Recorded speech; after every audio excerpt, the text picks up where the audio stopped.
बहुत समय पहले की बात है। एक गांव के पास एक घने जंगल में एक खजाना छिपा था। यह खजाना एक पुरानी कहानी के अनुसार एक प्राचीन राजा के द्वारा छिपा गया था। राजा के मृत्यु के बाद खजाने के बारे में कोई भी जानकारी लोगों के पास नहीं थी।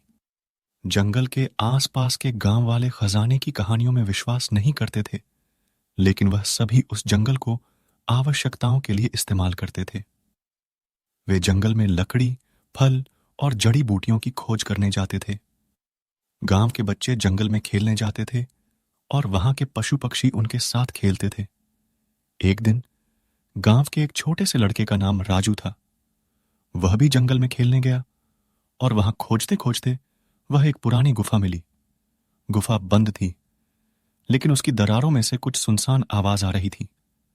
राजू ने अपने दोस्तों को बुलाया और साथ मिलकर वे गुफा खोलने का प्रयास किया।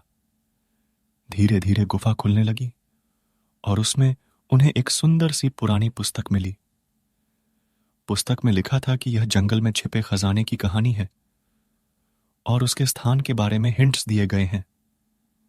राजू और उसके दोस्तों ने पुस्तक के हिंट्स का पालन करते हुए जंगल में खोजना शुरू किया।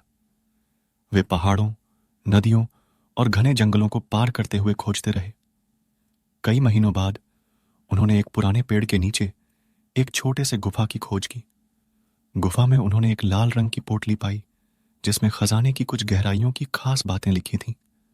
उन्होंने वह सब पढ़कर खुशी खुशी एक विशाल संग्रहणी खोली और उसमें चमकते हुए सोने, चांदी, मोती और अनमोल रत्न मिले।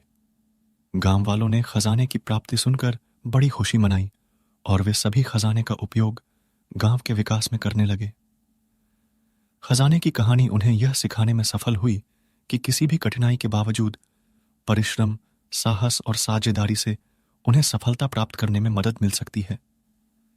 इस तरह उनकी मेहनत और सामर्थ्य ने उन्हें एक छोटे से गांव से खजाने तक का सफर पूरा कराया और उन्होंने एक नई कहानी की शुरुआत की, जो आगे जाकर गांव के लोगों के लिए प्रेरणा स्रोत बनी।